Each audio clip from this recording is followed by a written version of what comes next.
telespectadores, vamos hoje visitar a Serra do Marão. Ela está bem na nossa frente.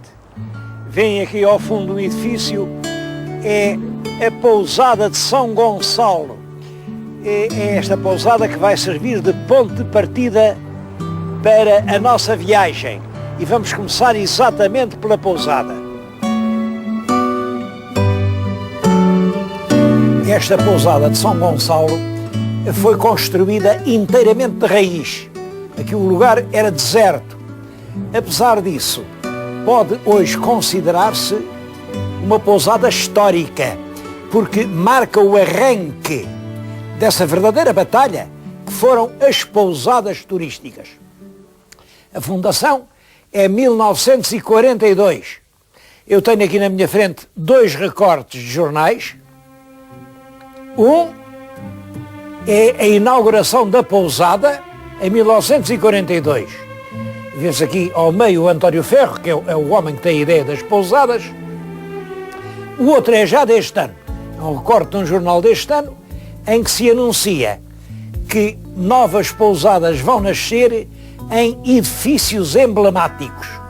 E tem uma declaração do Ministro do Turismo anunciando que vão estabelecer pousadas na Quinta de Valdeabrão, no Forte de Angra do Heroísmo, no Forte de Peniche, no Palácio de Estóio, no Algarve, também em Algarve, em Tavira, no Convento da Graça, no Cabo Especial, naquele grande santuário, em Santa Clara de Vila do Conde, é outro edifício magnífico, e no Sanatório Ferroviário da Covilhã.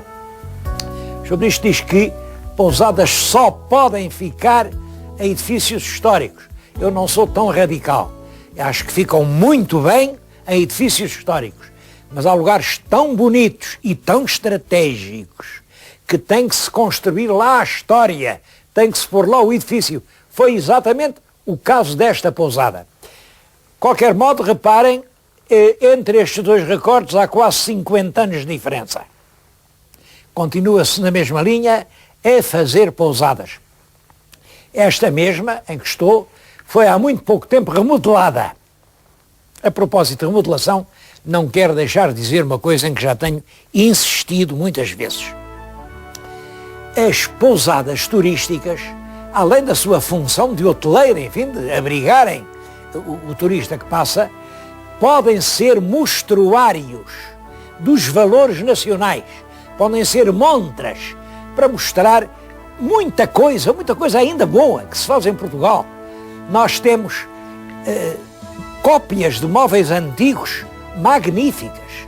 Aqui nesta região de Passos de Ferreira temos belíssimos tapetes, temos as nossas porcelanas que contam entre as melhores da Europa, temos fábricas de cerâmica de grande valor, temos a cristalaria de Alcobaça, temos esculturas de granito, olhem, temos o trabalho dos encadernadores, os nossos mármores de Estremoz, granitos polidos, mesmo mostruários dos nossos vinhos, dos nossos queijos, dos nossos tecidos.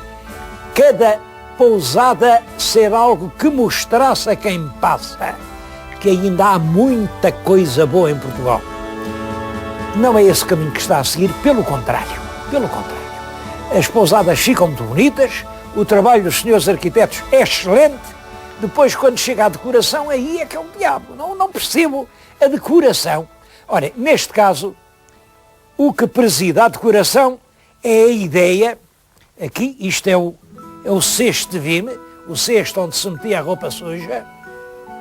Em cima tem a mala de cartão da Linda de Sousa, não sei se lembram dessa cantiga, aqui de há 20 anos, do pobre imigrante que tinha a côdea de pão e a mala de cartão. Bom, e depois da roupa suja e da mala de cartão, tem a servir de candeeiro uma lata de azeite, como usavam os camponeses aqui há 50 anos. Claro, há gostos para tudo.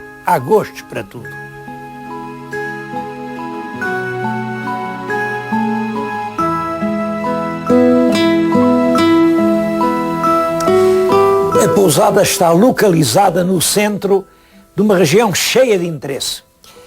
Tenho aqui o mapa da região. A pousada fica aqui. Se eu apoiar aqui um compasso com uma abertura que represente 20 km, dentro do círculo respectivo ficam 4 cidades: Amarante, o Marco de Canaveses, o Peso da Régua, Vila Real. Vilas cheias de interesse, como Baião, Mesão Frio, Santa Marta de Penaguião. Fica toda a Serra do Marão, o Parque Natural do Alvão, as Terras de Basto. Passa por centenas de aldeias, dezenas de igrejas românicas, as margens do Tâmega. É uma das regiões realmente mais interessantes de todo o norte do país. E tudo isso se pode atingir aqui, a partir da Pousada. Enfim, os 20 km são em linha reta, mas por mais voltas que a estrada vê, nunca passa dos 40. Quer dizer, em meia hora de caminho podemos visitar toda essa região. Vamos começar já essa volta para não perder mais tempo.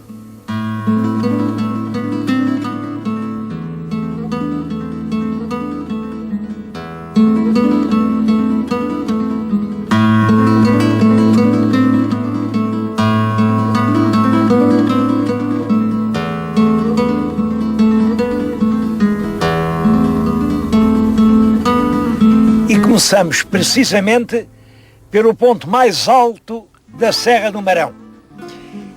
Vem além um marco geodésico. Segundo os guias turísticos, aquele marco está a altitude de 1450 metros.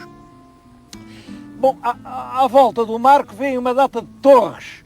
É claro, são antenas de emissoras de várias coisas. O que conseguem é que o alto da serra parece um porco-espinho. É evidente que isto se pode resolver, não é fácil, mas pode, e isto é um atentado à paisagem. Naquele marco acaba o concelho de Vila Real, acaba o concelho de Baião, acaba o concelho de Amarante e acaba o concelho de Santa Marta de Penaguião. Um palmo para aqui, um palmo para ali, estávamos perante concelhos diferentes. Bom, isso não é o pior. O pior é que toda a Serra do Marão está sob a jurisdição de 13 municípios. Eu tenho aqui um ofício que me foi mandado pelo Sr. Presidente da Região de Turismo da Serra do Marão. Diz-me que são 13 municípios, ver no cabeçalho. Bom, o cabeçalho diz que aqui na Serra do Marão há os municípios de Alijó, Amarante, Cabeceiras de Basto, Celurico de Basto, Marco de Canaveses, Mesão Frio, Mondim de Basto, Mursa, Ribeira da Pena, Sabrosa, Santa Marta de Penaguião, Vila Real. Ora, com 13 municípios, cada um independente dos outros e com uma frágil comissão de turismo, como é possível fazer alguma coisa? Bom, é claro, isto vem de quando se organizaram os concelhos, ainda não havia turismo, ninguém pensava nisso, naturalmente. Não havia automóveis, quase não havia estradas.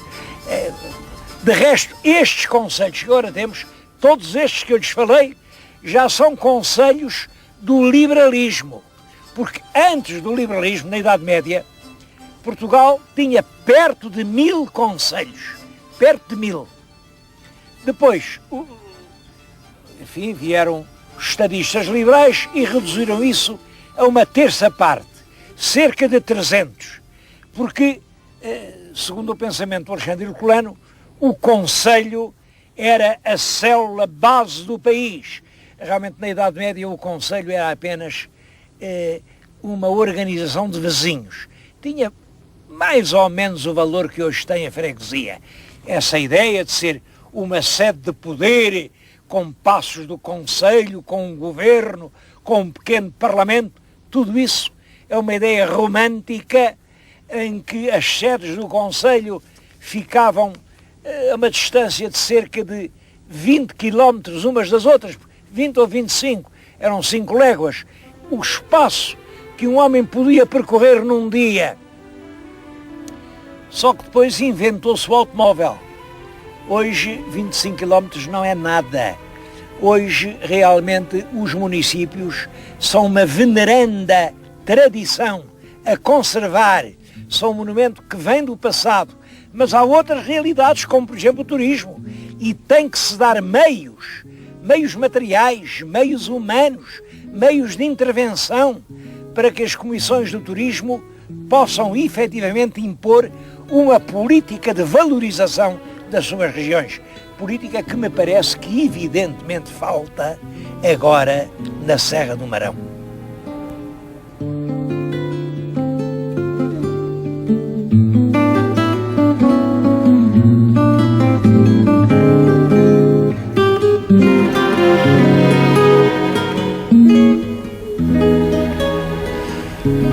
Mas no Marão há muitas terras bonitas.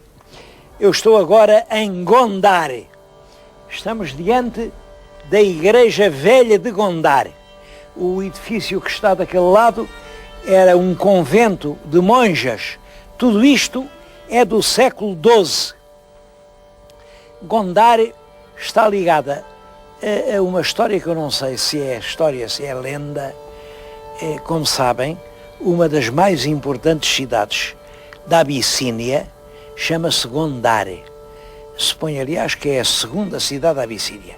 A primeira é a capital, Addis Abeba, e a segunda será Gondar. Bom, dizem aqui que foram imigrantes portugueses que foram naquela grande expedição à Etiópia no século XVI que fundaram a cidade de Gondar. Não sei se é verdade, não sei. Não tive tempo para investigar isso, mas é um assunto que vale a pena ser tirado a claro. O que é certo é que aqui, na Serra do Marão, desde o século XII, se venerava Santa Maria. Era uma Nossa Senhora sentada numa cadeira que estava a dar de mamar ao menino Jesus. Essa imagem do século XII envelheceu, apodreceu, e no século XIV ou XV, eu estive a ler, pareceu-me que aquilo diz 470, se assim é do ano de 1470, século XV, do tempo do rei Dom Afonso V. Aquilo já é uma réplica da primeira imagem de Santa Maria de Gondar. Mesmo assim, é uma das obras-primas da escultura gótica portuguesa. Ela está na Igreja Nova, tiraram-na daqui, levaram-na para a Igreja Nova. É uma imagem lindíssima. Ela desapertou os alamares do corpete e com o seu seio alimenta o menino Jesus. É dos mais preciosos exemplares da arte gótica em Portugal.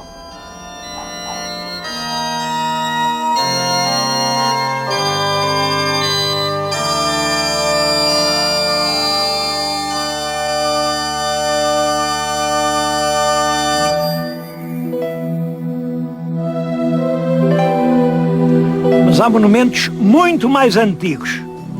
Olhem para este rochedo. O povo chama-lhe o Lagar dos Mouros. Bem, como sabem, o povo dizem que tudo o que é muito antigo é dos mouros. E isto é muito antigo. Muito mais antigo do que os mouros. E quase com certeza não é lagar de coisa nenhuma. Os lagares são ou de vinho ou de azeite. E aqui quase não há vinho. E aqui são raras as oliveiras. É certo que tem ali 1, 2, 3, talvez 4 lugares onde se fazia escorrer um líquido, o líquido acumulava-se nestas pias e era aqui que era recolhido. O que é isto? Um santuário? Um templo? Realmente um lagar, como o povo diz? Os senhores arqueólogos estudem e digam.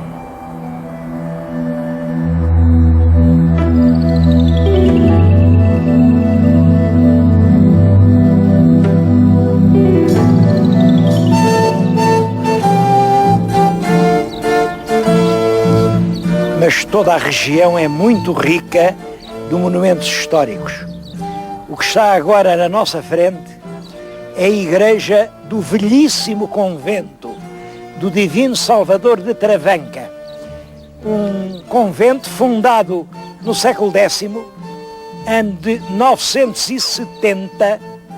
É claro, depois teve obras no século X, XI, XII, XIII, XIV. O que hoje se pode ver é fundamentalmente a arquitetura romano-gótica do século XII, XIII.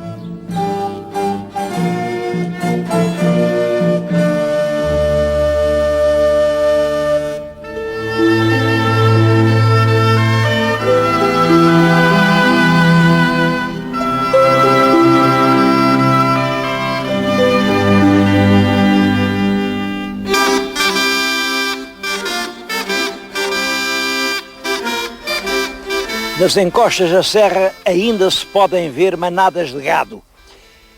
Era o boi do Marão, o boi maronês, um animal com características muito próprias, uma pelagem escura, um animal que não se presta a puxar carroças, não serve para isso, portanto, que não é muito útil para o trabalho, é sobretudo para dar carne. Dizem aqui que a carne, que a posta maronesa, que é deliciosa. Acho que o melhor é irmos prová-la.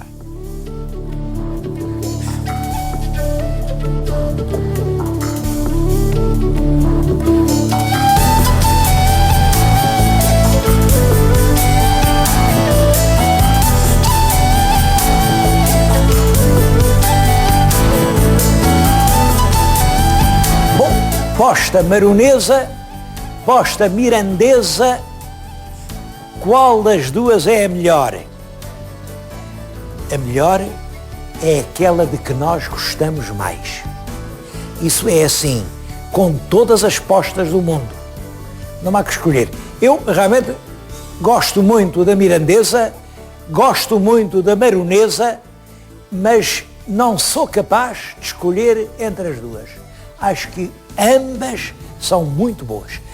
Só que é evidente que eu não vim a Amarante para falar na posta. Em Amarante há um tema que não pode ficar de fora. São Gonçalo de Amarante. Amarante é uma cidade lindíssima. Fica aqui junto do curso terminal do rio Tâmega, este estuário do Tâmega. Isto é realmente, parece um paraíso. É uma cidade que está a crescer.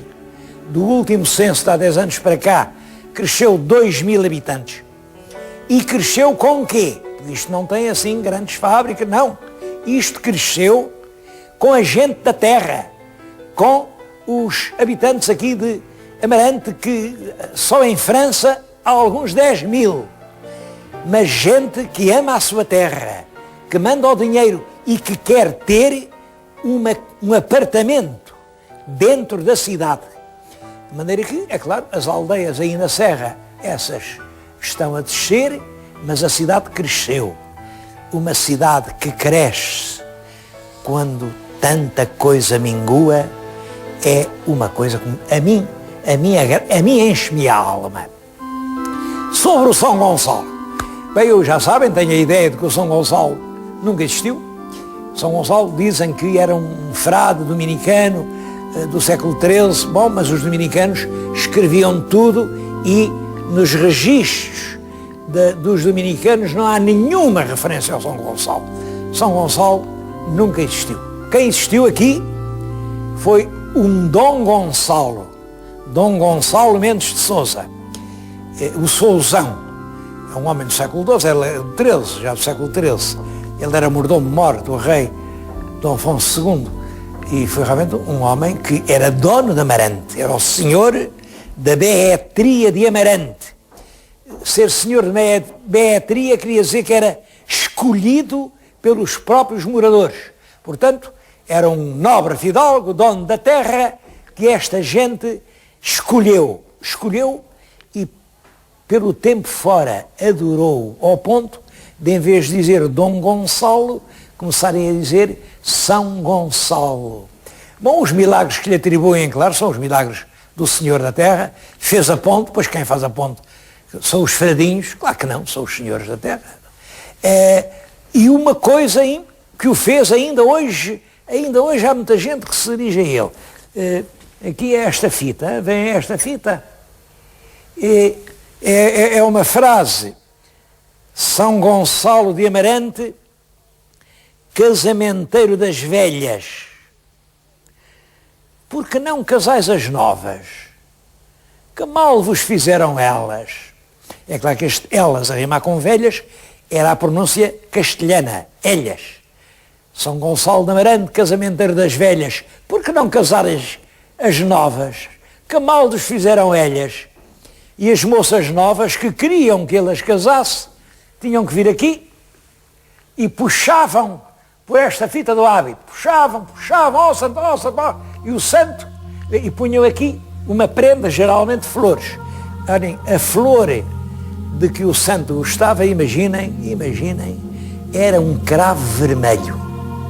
E com os cravos vermelhos e uns puxõezitos ao santo, elas lá acabavam casando. Tudo isto faz parte da história espiritual do povo português. E quem vier ao Marão não pode deixar de vir aqui a Amarante, terra que tomou o nome do Marão. E vir aqui, eu não digo deixar um cravo, mas ter um olhar de simpatia para este Dom Gonçalo, que o povo fez São Gonçalo. É, portanto, o único santo português que não foi feito pelo Papa, foi eleito pelo povo.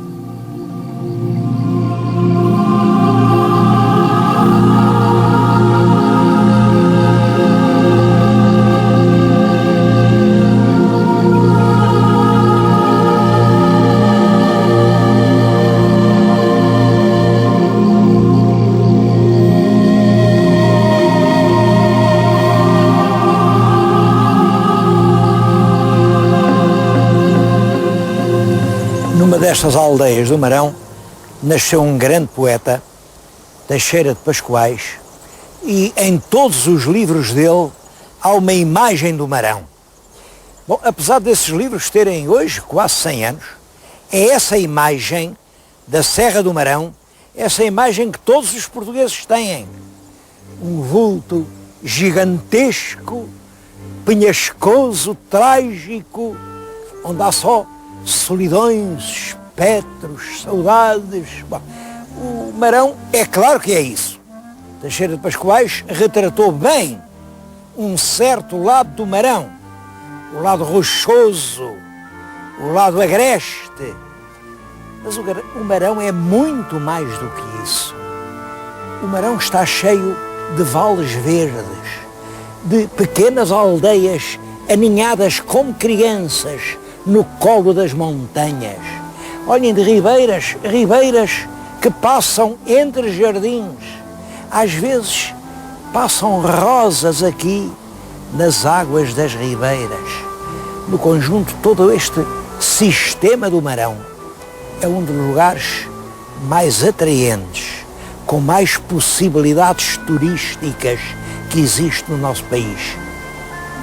Bom, tem possibilidades, mas ninguém quer saber disso.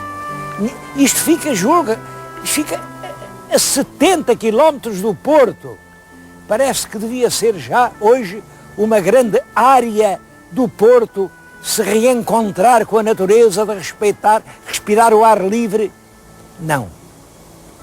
O Marão continua a ser uma terra primitiva. O Marão é quase do tempo do Adão e da Eva.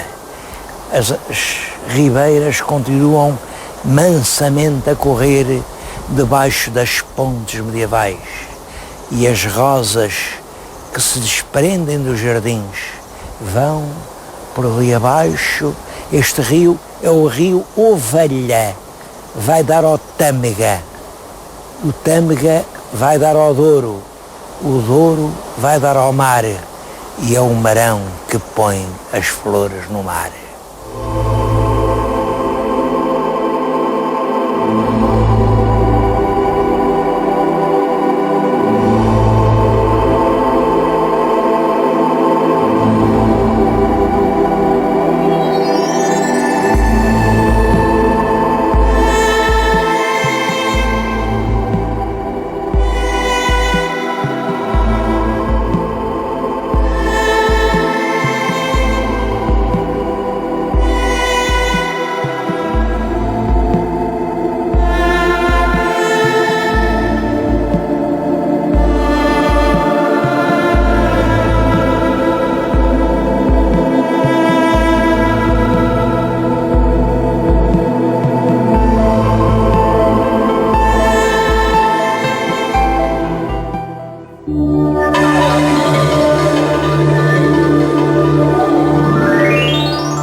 programa é patrocinado por Soluções Industriais e Domésticas Dom